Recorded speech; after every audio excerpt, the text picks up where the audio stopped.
Hi ಸ್ನೇಹಿತರೆ, ಎಲ್ಲರಿಗೂ join to learn YouTube ಚಾನಲ್ಗೆ ಸ್ವಾಗತ.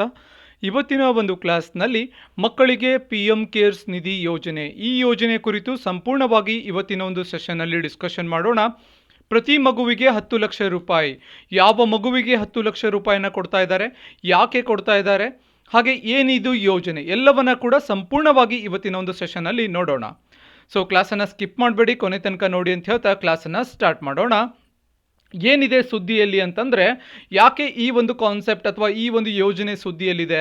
ಕೊರೋನಾ ವೈರಸ್ ಸೋಂಕಿನಿಂದ ತಂದೆ ತಾಯಿಯನ್ನು ಕಳೆದುಕೊಂಡ ಮಕ್ಕಳ ಸಲುವಾಗಿ ಸರ್ಕಾರ ಕೆಲವೊಂದು ಉಪಕ್ರಮಗಳನ್ನು, ಇನಿಷಿಯೇಟಿವ್ಸ್ಗಳನ್ನು ತೆಗೆದುಕೊಂಡಿದೆ.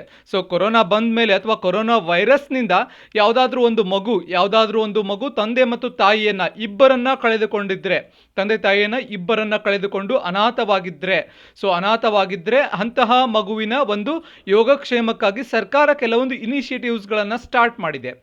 ಕೋವಿಡ್ನಿಂದ ತಂದೆ ತಾಯಿಯನ್ನು ಕಳೆದುಕೊಂಡ ಮಕ್ಕಳಿಗೆ ಬೆಂಬಲ ಕೊಡೋಕೆ ಇದನ್ನು ರೂಪಿಸಿದೆ, ಈ ಒಂದು ಯೋಜನೆಯನ್ನು ರೂಪಿಸಿದೆ. ಪ್ರಶ್ನೆ ಬರ್ಬೋದು, MCQ ಅಲ್ಲಿ ಪ್ರಶ್ನೆ ಏನು ಬರುತ್ತೆ ಅಂತಂದರೆ, ಯಾವ ಮಕ್ಕಳ ಸಲುವಾಗಿ ಒಂದು ಪಿ ಎಂ ಕೇರ್ಸ್ ನಿಧಿಯನ್ನು ಸ್ಟಾರ್ಟ್ ಮಾಡಿದ್ದಾರೆ ಅಥವಾ P M CARES for children ಯೋಜನೆಯನ್ನು ಸ್ಟಾರ್ಟ್ ಮಾಡಿದ್ದಾರೆ ಅಂತ ಪ್ರಶ್ನೆ ಬಂದರೆ, ಅನಾಥ ಮಕ್ಕಳ ಸಲುವಾಗಿ ಅಥವಾ ಕೋವಿಡ್ನಿಂದ ತಂದೆ ತಾಯಿಯನ್ನು ಕಳೆದುಕೊಂಡ ಮಕ್ಕಳ ಸಲುವಾಗಿ ಅನ್ನೋದು ಆನ್ಸರ್ ಆಗುತ್ತೆ. 18 ವರ್ಷಕ್ಕಿಂತ ಕಡಿಮೆ ವಯಸ್ಸಿನ ಅನಾಥ ಮಕ್ಕಳು ಈ ಯೋಜನೆಗೆ ಅರ್ಹರಾಗಿರ್ತಾರೆ. ಸ್ಟಾರ್ ಮಾರ್ಕ್ ಹಾಕೊಳ್ಳಿ. ಸೊ ಏಜ್ ಕೂಡ ಬರ್ಬೋದು, ಎಷ್ಟು ವರ್ಷಕ್ಕಿಂತ ಕಡಿಮೆ ವಯಸ್ಸಿನ ಮಕ್ಕಳು ಅಂತ ಬಂದರೆ 18 ವರ್ಷಕ್ಕಿಂತ ಕಡಿಮೆ ವಯಸ್ಸಿನ ಮಕ್ಕಳು ಈ ಯೋಜನೆಗೆ ಅರ್ಹರಾಗಿರ್ತಾರೆ. Exam point of view important point ಆಗುತ್ತೆ, ನೋಟ್ ಡೌನ್ ಮಾಡ್ಕೊಳ್ಳಿ. ಮೋದಿ ಒಂದು ಮಾತನ್ನು ಹೇಳ್ತಾರೆ, ನರೇಂದ್ರ ಮೋದಿಯವರು, ಭಾರತದ ಪ್ರಧಾನಿಯಾದಂತಹ ನರೇಂದ್ರ ಮೋದಿಯವರು ಒಂದು ಮಾತನ್ನು ಹೇಳಿದ್ದಾರೆ. ಏನು ಹೇಳಿದ್ದಾರೆ ಅಂತಂದರೆ, ಮಕ್ಕಳು ದೇಶದ ಭವಿಷ್ಯ, ಅಂತಹ ಮಕ್ಕಳನ್ನು ಕಾಪಾಡೋಕೆ ಸರ್ಕಾರ ಎಲ್ಲ ರೀತಿಯಿಂದಲೂ ಕೂಡ ಬೆಂಬಲ ಕೊಡ್ತಾ ಇದೆ. ಬಲಿಷ್ಠ ದೇಶ ಮತ್ತು ಸುಂದರ ಸಮಾಜ ನಿರ್ಮಾಣ ಮಾಡೋಕ್ಕೆ ಸರ್ಕಾರ ಬದ್ಧ ಅಂತ ಹೇಳಿ ಈ ಯೋಜನೆಯ ಒಂದು ಲಾಂಚ್ ಟೈಮಲ್ಲಿ ಹೇಳಿದ್ದಾರೆ. ಈ ಯೋಜನೆಯ ಅಡಿಯಲ್ಲಿ ಕೋವಿಡ್ನಿಂದ ತಂದೆ ತಾಯಿಯನ್ನು ಅಥವಾ ಲೀಗಲ್ ಗಾರ್ಡಿಯನ್ ಅಂತ ಯಾರಿಗೆ ಕರೀತಾರೆ ಅಂದರೆ, ಸೊ ಭಾರತದಲ್ಲಿ ಒಂದು ಕುಟುಂಬ ದೊಡ್ಡದಾಗಿರುತ್ತೆ. ತಂದೆಯನ್ನು ಕಳೆದುಕೊಂಡ ಮೇಲೂ ಕೂಡ ತಂದೆಯ ಅಣ್ಣ ಅಂದರೆ ದೊಡ್ಡಪ್ಪ, ಚಿಕ್ಕಪ್ಪ, ಮಾವ ಯಾರೇ ಕೂಡ ಲೀಗಲ್ ಗಾರ್ಡಿಯನ್ ಆಗ್ಬೋದು. ಲೀಗಲ್ ಗಾರ್ಡಿಯನನ್ನು ಕೂಡ ಕಳೆದುಕೊಂಡ್ರೆ ಅಥವಾ ತಂದೆ ತಾಯಿಯನ್ನು ಕಳೆದುಕೊಂಡು ತನ್ನ ಲೀಗಲ್ ಗಾರ್ಡಿಯನನ್ನು ಕೂಡ ಕಳೆದುಕೊಂಡಾಗ ಅಂತಹ ಮಕ್ಕಳಿಗೆ ಬೆಂಬಲವನ್ನು ಕೊಡ್ತಾರೆ ಈ ಯೋಜನೆಯ ಅಡಿಯಲ್ಲಿ. ಪಿ ಎಂ ಕೇರ್ಸ್ ನಿಧಿ ಅಂದರೆ ಏನು?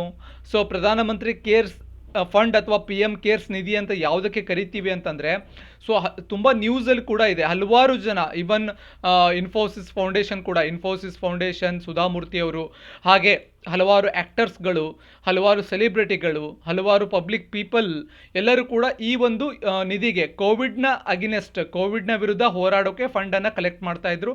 ಈ ಒಂದು ನಿಧಿಗೆ ಹಲವಾರು ಜನ ಕಾಂಟ್ರಿಬ್ಯೂಟ್ ಮಾಡಿದ್ದಾರೆ. ಸೊ ಭಾರತ ಕೋವಿಡ್-19 ವಿರುದ್ಧ ಹೋರಾಡೋಕೆ ಪಿ ಎಂ ಕೇರ್ಸ್ ನಿಧಿಗೆ ಹಲವಾರು ಭಾರತೀಯರು ಧನ ಸಹಾಯವನ್ನು ಮಾಡಿದ್ದಾರೆ, including celebrities plus common people ಕೂಡ ಸಹಾಯವನ್ನು ಮಾಡಿದ್ದಾರೆ.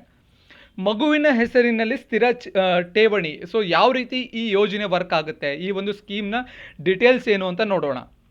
ಫಸ್ಟು, ಮಗುವಿನ ಹೆಸರಿನಲ್ಲಿ ಸ್ಥಿರ ಠೇವಣಿ ಅಂದರೆ ಫಿಕ್ಸ್ಡ್ ಡೆಪಾಸಿಟ್ ಅಂತ ನಾವು ಕರಿತೀವಿ. FD ಅಂತ ಏನು ಕರಿತೀವಿ, ಫಿಕ್ಸ್ಡ್ ಡೆಪಾಸಿಟ್ ಅಥವಾ ಮ್ಯೂಚುವಲ್ ಫಂಡನ್ನು ಕೂಡ ಮಾಡ್ತಾರೆ. ಸೊ ಮಗುವಿನ ಹೆಸರಿನಲ್ಲಿ ಖಾತೆಯನ್ನು ತೆರೀತಾರೆ. ಯಾವ ಮಗು ಈ ಒಂದು ಯೋಜನೆಗೆ ಅರ್ಹವಾಗಿರುತ್ತೆ ಅಥವಾ ಎಲಿಜಿಬಲ್ ಇರುತ್ತೆ, ಆ ಮಗುವಿನ ಹೆಸರಿನಲ್ಲಿ ಖಾತೆಯನ್ನು ತೆರೆದು 10 ಲಕ್ಷ ರೂಪಾಯಿಗಳನ್ನು ಸ್ಥಿರ ಠೇವಣಿಯನ್ನು, ಫಿಕ್ಸ್ಡ್ ಡೆಪಾಸಿಟನ್ನು ಇಡ್ತಾರೆ. ಸೊ 18 ವರ್ಷಕ್ಕಿಂತ ಕಡಿಮೆ ವಯಸ್ಸಿರಬೇಕು ಆ ಮಗುವಿಗೆ. ಆಮೇಲೆ ಅದರಿಂದ ಬರುವಂತಹ ಬಡ್ಡಿಯನ್ನು, ಪ್ರತಿ ತಿಂಗಳು ಮಗುವಿನ ಉನ್ನತ ಶಿಕ್ಷಣದ ಸಮಯದಲ್ಲಿ ಬಳಸಲಾಗುತ್ತೆ. ಸೊ ಹೈಯರ್ ಎಜುಕೇಷನ್ ಟೈಮಲ್ಲಿ ಪ್ರತಿ ತಿಂಗಳು ಅದನ್ನು ಬಡ್ಡಿಯ ರೂಪದಲ್ಲಿ ಏನು ಬರುತ್ತೆ ಆ ಫಂಡ್ ಅದನ್ನು ಕೊಡ್ತಾರೆ. 23 ವರ್ಷದ ನಂತರ, 18ರಿಂದ 23 ವರ್ಷದವರೆಗೆ ಇದನ್ನು ಮಾಡ್ತಾರೆ. ಆಮೇಲೆ 23 ವರ್ಷದ ನಂತರ ಪೂರ್ತಿ ಹಣವನ್ನು, 10 ಲಕ್ಷ ರೂಪಾಯಿ ಏನಿರುತ್ತೆ, ಪೂರ್ತಿ ಹಣವನ್ನು ಮಗುವಿನ ಭವಿಷ್ಯ ನಿರ್ಮಾಣ ಮಾಡೋಕ್ಕೆ, ಉದಾಹರಣೆಗೆ ಆ ಮಗುವಿನ ಪ್ಲ್ಯಾನ್ಸ್ ಏನಾದರೂ ಇರುತ್ತೆ, ಮುಂದೆ ಅವನು ದೊಡ್ಡವನಾದ ಮೇಲೆ ಏನಾದರೂ ವ್ಯಾಪಾರ ಮಾಡೋಕ್ಕೆ, ಬಿಸ್ನೆಸ್ ಮಾಡೋಕ್ಕೆ ಏನು ಪ್ಲ್ಯಾನ್ಸ್ ಇರುತ್ತೆ ಅದಕ್ಕೆ ಅದನ್ನು ಬಳಸ್ಕೋಬಹುದು. ಅದಕ್ಕೆ ಆ 10 ಲಕ್ಷ ರೂಪಾಯಿ ಪ್ಲಸ್ ಇಂಟ್ರೆಸ್ಟ್ ಏನಿರುತ್ತೆ ಅದನ್ನು ಬಳಸ್ಕೋಬಹುದು. ಶಾಲಾ ಶಿಕ್ಷಣ ಅಥವಾ ಆ ಮಗು ಏನಾದರೂ 10 ವರ್ಷಕ್ಕಿಂತ ಕಡಿಮೆ ವಯಸ್ಸಿನ ಮಗು ಏನಾದರೂ ಎಲಿಜಿಬಲ್ ಇದ್ದರೆ, ಆ ಮಗುವಿನ ವಯಸ್ಸು 10 ವರ್ಷಕ್ಕಿಂತ ಕಡಿಮೆ ಇದೆ ಅಂತ ಅಂದ್ಕೊಳ್ಳೋಣ. ಸೊ ಇವಾಗ ಒಂದು ಮಗು ಎಲಿಜಿಬಲ್ ಇದೆ ಈ ಯೋಜನೆಗೆ, ಬಟ್ 10 ವರ್ಷಕ್ಕಿಂತ ಕಡಿಮೆ ವಯಸ್ಸಿದೆ. ಆವಾಗ ಏನು ಮಾಡ್ತಾರೆ, ಮಗುವಿಗೆ ಸಮೀಪದ ಕೇಂದ್ರೀಯ ವಿದ್ಯಾಲಯ ಅಥವಾ ಖಾಸಗಿ ಶಾಲೆಯಲ್ಲಿ ಪ್ರವೇಶವನ್ನು ಕೊಡ್ತಾರೆ. ಆಮೇಲೆ ಖಾಸಗಿ ಶಾಲೆಯಲ್ಲಿ ಪ್ರವೇಶ ಪಡೆದ್ರೆ ರೈಟ್ ಟು ಎಜುಕೇಷನ್, ಶಿಕ್ಷಣದ ಹಕ್ಕಿನ ಅಡಿಯಲ್ಲಿ ಶಾಲಾ ಶುಲ್ಕವನ್ನು ಪಿ ಎಮ್ ಕೇರ್ಸ್ ನಿಧಿಯಿಂದ ಕೊಡಲಾಗುತ್ತೆ. ಯೂನಿಫಾರ್ಮ್ ಆಗಿರ್ಬೋದು, ಪಠ್ಯಪುಸ್ತಕ ಆಗಿರ್ಬೋದು, ನೋಟ್ಬುಕ್ ಆಗಿರ್ಬೋದು, ಎಲ್ಲವನ್ನ ಕೂಡ ಪಿ ಎಮ್ ಕೇರ್ಸ್ ನಿಧಿಯಿಂದ ಕೊಡಲಾಗುತ್ತೆ.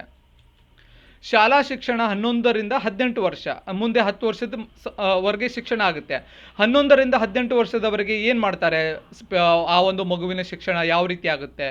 ಮಗುವಿಗೆ ಕೇಂದ್ರ ಸರ್ಕಾರದ ವಸತಿ ಶಾಲೆಗಳಲ್ಲಿ ಪ್ರವೇಶ ಕೊಡಲಾಗುತ್ತೆ, ಅಥವಾ ಸಮೀಪದ ಕೇಂದ್ರೀಯ ವಿದ್ಯಾಲಯ ಅಥವಾ ಖಾಸಗಿ ಶಾಲೆಯಲ್ಲಿ ಕೂಡ ಪ್ರವೇಶವನ್ನು ಕೊಡಲಾಗುತ್ತೆ.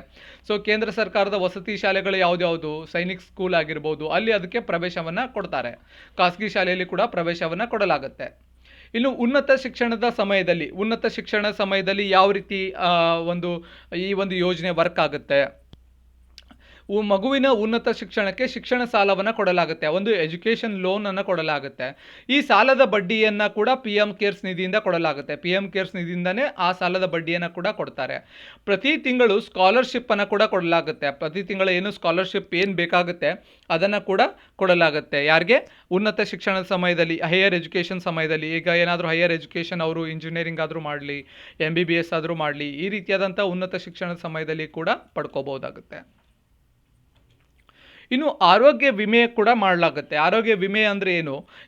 ಆಲ್ರೆಡಿ ನಿಮ್ಗೆಲ್ಲರಿಗೂ ಗೊತ್ತೇ ಇದೆ, ಆಯುಷ್ಮಾನ್ ಆರೋಗ್ಯ ವಿಮೆ ಯೋಜನೆ ಏನಿದೆ, ಆಯುಷ್ಮಾನ್ ಭಾರತ್ ಯೋಜನೆ. ಸೊ ಈ ಒಂದು ಯೋಜನೆ ಅಡಿಯಲ್ಲಿ ಒಂದು ಕುಟುಂಬಕ್ಕೆ 5 ಲಕ್ಷದವರೆಗೆ ವಿಮೆ ಇದೆ, ಆರೋಗ್ಯ ವಿಮೆ ಇದೆ. ಬಟ್ ಈ ಆರೋಗ್ಯ ವಿಮೆ ಯಾರಿಗೆ? P M CARES Nidhi for children, ಈ ಯೋಜನೆ ಅಡಿಯಲ್ಲಿ ಯಾರು ಮಕ್ಕಳು ಇದ್ದಾರೆ ಪ್ರತಿ ಮಗುವಿಗೆ 5 ಲಕ್ಷದ ರೂಪಾಯಿವರೆಗೂ ಒಂದು ಆರೋಗ್ಯ ವಿಮೆ ಇರುತ್ತೆ. ಎಲ್ಲ ಮಕ್ಕಳಿಗೂ ಕೂಡ ಆಯುಷ್ಮಾನ್ ಭಾರತ್ ಯೋಜನೆ ಅಡಿಯಲ್ಲಿ ನೋಂದಾಯಿಸ್ಕೊಳ್ಬೇಕಾಗತ್ತೆ, ರಿಜಿಸ್ಟ್ರೇಷನ್ ಮಾಡ್ಕೋಬೇಕಾಗತ್ತೆ. ಮುಂದೆ ಏನಾದರೂ ಹೆಲ್ತ್ ಇಶ್ಯೂಸ್ ಆದರೆ ಪ್ರತಿ ಮಗುವಿಗೆ 5 ಲಕ್ಷದ ರೂಪಾಯಿವರೆಗೂ ಯಾರು P M care for children ಯೋಜನೆಗೆ ಅರ್ಹರಾಗಿರ್ತಾರೆ ಅಂಥ ಮಗುವಿಗೆ 5 ಲಕ್ಷದ ರೂಪಾಯಿವರೆಗೂ ಒಂದು ಆರೋಗ್ಯ ವಿಮೆ ಇರುತ್ತೆ. ಸುಪ್ರೀಂ ಕೋರ್ಟ್ ಏನು ಹೇಳಿದೆ ಅಂತ ನೋಡೋಣ. ಸುಪ್ರೀಂ ಕೋರ್ಟ್ ಏನು ಹೇಳಿದೆ, ಎಲ್ಲ ಜಿಲ್ಲಾಧಿಕಾರಿಗಳಿಗೆ ಇಂತಹ ಮಕ್ಕಳ ಸಂಪೂರ್ಣ ವಿವರಗಳನ್ನು national commission for protection of child rights ಪೋರ್ಟಲ್ನಲ್ಲಿ ಅಪ್ಲೋಡ್ ಮಾಡೋಕ್ಕೆ ಹೇಳಿದೆ. ಅಂದರೆ ಪ್ರತಿ ಜಿಲ್ಲೆಯಲ್ಲಿರುವಂಥ ಜಿಲ್ಲಾಧಿಕಾರಿಗಳು ಪ್ರತಿ ಜಿಲ್ಲೆಯಲ್ಲಿ ಯಾರು ಈ ಯೋಜನೆಗೆ ಅರ್ಹರಾಗಿದ್ದಾರೆ ಅಂತಹ ಮಕ್ಕಳ ಸಂಪೂರ್ಣ ಇನ್ಫಾರ್ಮೇಷನನ್ನು, ಬೇಸಿಕ್ ಇನ್ಫಾರ್ಮೇಷನನ್ನು ಅವ್ರು ಏನು ಮಾಡಬೇಕು, ಒಂದು ಪೋರ್ಟಲ್ ಇದೆ. ಯಾವ ಪೋರ್ಟಲ್ ಅಂದರೆ national commission for protection of child rights, national commission for protection of child rights, ಈ ಪೋರ್ಟಲ್ನಲ್ಲಿ ಅಂತಹ ಮಕ್ಕಳ ಇನ್ಫಾರ್ಮೇಷನನ್ನು ಅಪ್ಲೋಡ್ ಮಾಡಬೇಕು ಅಂತೇಳಿ ಸುಪ್ರೀಂ ಕೋರ್ಟ್ ಹೇಳಿದೆ. ಸೊ ಇಷ್ಟು ಇವತ್ತಿನ ಕ್ಲಾಸ್ ಡಿಸ್ಕಷನ್ ಆಗಿರುತ್ತೆ. ಈ ಒಂದು ಯೋಜನೆ ಬಗ್ಗೆ ಸಂಪೂರ್ಣವಾಗಿ ಇವತ್ತಿನ ಒಂದು ಸೆಷನಲ್ಲಿ ಡಿಸ್ಕಷನ್ ಮಾಡಿದ್ದೀವಿ. Exam point of view important ಏನು ಅಂತಂದರೆ, ಈ ಯೋಜನೆಗೆ ಯಾವ ಮಕ್ಕಳು ಅರ್ಹರಾಗಿರ್ತಾರೆ. ಸೊ ಯಾರು ಅರ್ಹರಾಗಿರ್ತಾರೆ? ಒಂದು ಆರ್ಫನ್ ಮಕ್ಕಳು ಅರ್ಹರಾಗಿರ್ತಾರೆ. ತಂದೆ ತಾಯಿಯನ್ನು ಕೋವಿಡ್ನಿಂದ ತಂದೆ ತಾಯಿಯನ್ನು ಕಳ್ಕೊಂಡು ಅನಾಥರಾಗದಂಥವರು, ಅಥವಾ ಲೀಗಲ್ ಗಾರ್ಡಿಯನನ್ನು ಕಳ್ಕೊಂಡು ಅನಾಥರಾದಂತಹ ಮಕ್ಕಳು ಅರ್ಹರಾಗಿರ್ತಾರೆ. ಎಕ್ಸಾಮ್ ಪಾಯಿಂಟ್ ಆಫ್ ಇಂಪಾರ್ಟೆಂಟ್ ಆಗುತ್ತೆ ಈ ಒಂದು ಪಾಯಿಂಟ್. ಅದರ ಜೊತೆಗೆ 18 ವರ್ಷಕ್ಕಿಂತ ಕಡಿಮೆ ವಯಸ್ಸಿನ ಮಕ್ಕಳು ಅರ್ಹರಾಗಿರ್ತಾರೆ. ಆಮೇಲೆ ಏನು ಮಾಡ್ತಾರೆ, ಈ ಯೋಜನೆಯಲ್ಲಿ 10 ಲಕ್ಷ ರೂಪಾಯಿಗಳನ್ನು ಅವರಿಗೆ FD ಇಡ್ಬೋದು, ಅಥವಾ ಅದರಂತ ಬರುವಂಥ ಇಂಟ್ರೆಸ್ಟ್ಗಳನ್ನು ಆ ಮಗುವಿನ ಖರ್ಚಿಗೆ ಯೂಸ್ ಮಾಡ್ಕೋಬೋದು ಮಂತ್ಲಿ. ಆಮೇಲೆ ಒಂದು ಪ್ರೈಮರಿ ಎಜುಕೇಷನನ್ನು ಖಾಸಗಿ ಸ್ಕೂಲಲ್ಲಿ ಕೂಡ ತಗೋಬಹುದಾಗುತ್ತೆ. ಅಲ್ಲಿ ಪಿ ಎಮ್ ಕೇರ್ಸ್ ನಿಧಿಯಿಂದ ಅವರಿಗೆ ಫಂಡನ್ನು ಕೊಡ್ತಾರೆ. ಪಿ ಎಮ್ ಕೇರ್ಸ್ ನಿಧಿಯಿಂದ ಆ ಒಂದು ಫೀಸನ್ನು ಪೇ ಮಾಡಲಾಗುತ್ತೆ. ಅಥವಾ ಕೇಂದ್ರೀಯ ವಿದ್ಯಾಲಯಗಳಲ್ಲಿ ಕೂಡ ಅಡ್ಮಿಷನ್ ಮಾಡ್ಕೋಬಹುದಾಗುತ್ತೆ. ಉನ್ನತ ಶಿಕ್ಷಣ ಸಮಯದಲ್ಲಿ ಸಾಲವನ್ನು ಪಡ್ಕೋಬಹುದು. ಅದರ ಬಡ್ಡಿಯನ್ನು ಕೂಡ ಪಿ ಎಮ್ ಕೇರ್ಸ್ ನಿಧಿಯಿಂದ ಕೊಡಲಾಗುತ್ತೆ. ಆಮೇಲೆ ಮುಂದೆ 23 ವರ್ಷ ಆದಮೇಲೆ 10 ಲಕ್ಷ ರೂಪಾಯಿನ ಕಂಪ್ಲೀಟ್ ಆಗಿ ಕೊಡ್ತಾರೆ. ಇಷ್ಟು ಇವತ್ತಿನ ರಿವಿಷನ್ ಆಗುತ್ತೆ. ಇದು exam point of view important points ಆಗುತ್ತೆ. ಇಷ್ಟು ಇವತ್ತಿನ ಕ್ಲಾಸ್ ಇಷ್ಟ ಆದರೆ ಒಂದು ಲೈಕ್ ಮಾಡಿ, ನಿಮ್ಮ ಫ್ರೆಂಡ್ಸ್ಗೆ ಶೇರ್ ಮಾಡಿ. ಹಾಗೆ ನೀವಿನ್ನೂ ನಮ್ಮ ಚಾನಲ್ಗೆ ಸಬ್ಸ್ಕ್ರೈಬ್ ಆಗಿರಲಿಲ್ಲ ಅಂದರೆ ಸಬ್ಸ್ಕ್ರೈಬ್ ಆಗಿ ಬೆಲ್ ಐಕಾನ್ ಮೇಲೆ ಕ್ಲಿಕ್ ಮಾಡಿದ್ಮೇಲೆ ಆಲ್ ಅಂತ ಬರುತ್ತೆ, ಆಲ್ ಮೇಲೆ ಕ್ಲಿಕ್ ಮಾಡಿ. ಯಾಕಂತಂದರೆ ನಾವು ಮಾಡುವಂಥ ವಿಡಿಯೋಸ್ಗಳ ಒಂದು ಅಪ್ಡೇಟ್ಸ್ ಬರಬೇಕು ಅಂದರೆ ನೋಟಿಫಿಕೇಶನ್ ತಗೋಬೇಕಾಗುತ್ತೆ. ಆಮೇಲೆ ನಮ್ಮ ಒಂದು channel, YouTube channel join to ಲರ್ನ್ನಲ್ಲಿ ಟೆಸ್ಟ್ ಸಿರೀಸ್ ರನ್ ಆಗ್ತಾ ಇದೆ PSI ಮತ್ತು PCಗೆ. ಸೊ ಇನ್ನೂ ಯಾರಾದರೂ ವಾಚ್ ಮಾಡ್ತಾ ಇಲ್ಲ ಅಂತಂದರೆ ಸಪ್ರೇಟ್ ಪ್ಲೇಲಿಸ್ಟ್ ಸೆಕ್ಷನ್ ಇದೆ, ಸಿವಿಲ್ PSI ಟೆಸ್ಟ್ ಸಿರೀಸ್ ಅಂತ ವಾಚ್ ಮಾಡಿ. ಹಾಗೆ 850 ರೂಪೀಸ್ PSI ಕೋರ್ಸ್ ಇರುತ್ತೆ, 450 PC ಕೋರ್ಸ್ ಇರುತ್ತೆ. ಸೊ ಕೋರ್ಸ್ ಡೀಟೇಲ್ಸ್ ಏನು ಅಂದರೆ ವೈಯಕ್ತಿಕ ಮಾರ್ಗದರ್ಶನ, PDF ನೋಟ್ಸ್, ಹಾಗೆ ಪರೀಕ್ಷೆಗಳ ಒಂದು PDF ಸಿಗುತ್ತೆ. PDF ನೋಟ್ಸಲ್ಲಿ history, geography, constitution science available ಇರುತ್ತೆ.